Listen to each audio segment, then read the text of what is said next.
Et on poursuit avec Nike en grande foulée. Et la valeur du géant des articles de sport a piqué un sprint vendredi dernier avec une flambée de 15%. Longtemps plombé en bourse, Nike se redresse. Exactement. Donc, alors là, c'est très intéressant parce qu'effectivement, donc le nouveau PDG, est rentré en action l'an dernier. Il a proposé un plan, une nouvelle formulation, un nouveau business model à l'entreprise avec un retour au sport et non plus en fait à la mode pour dire les choses simplement et aussi, une, partenariat différent avec les boutiques. On sait bien que Nike avait pratiquement en fait abandonné pour essayer de vendre en ligne pour préserver, ses marges ou pour augmenter ses marges justement. Donc tout ça est en train, de changer.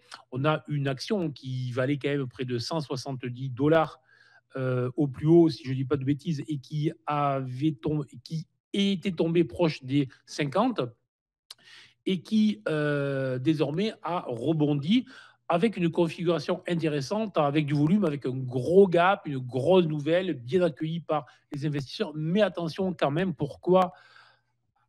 Attention, déjà, mes indicateurs restent rouges. Tant que mes indicateurs vont rester rouges, ça indique plutôt que on peut se mettre en place pour un rebond, mais rien n'est acquis.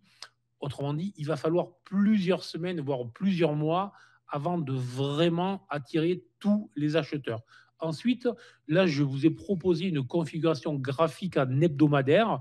On voit bien que la valeur évoluait principalement dans un canal descendant et qu'en fait, le point bas sur les 50 était juste venu en fait s'appuyer sur le bas de ce canal et que l'on a rebondi pratiquement mécaniquement.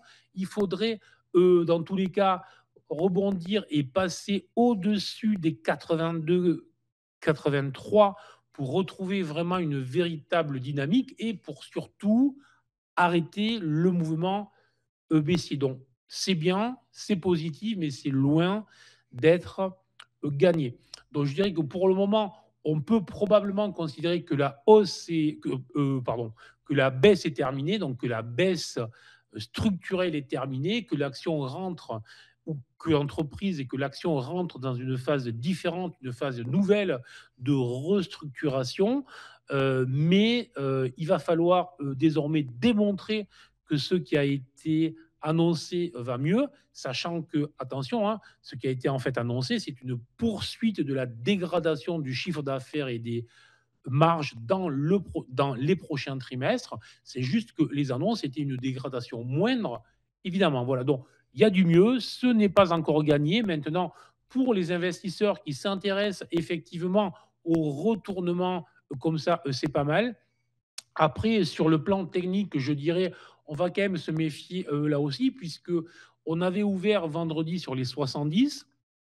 On a poussé, les acheteurs ont poussé jusqu'à 74 pour une clôture à 72,04. Autrement dit, sur la séance, même s'il y a eu une forte hausse de plus de 15% sur la séance, dès lors que les 74 ont été touchés, qui correspondaient en fait à un niveau de gap laissé ouvert au mois de mars, dès lors qu'ils ont été touchés, il y a eu des prises de bénéfices en journée et en clôture, ce qui signifie que la confiance pour les day traders n'est pas terrible. Voilà. Donc, potentiellement, surveiller cette action en cas de repli.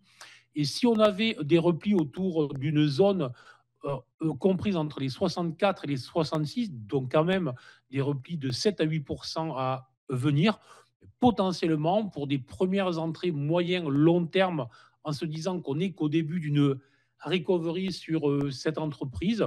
C'est une zone à surveiller, mais à l'instant même, se précipiter sur les 72 dès cet après-midi n'est probablement pas l'idée du siècle.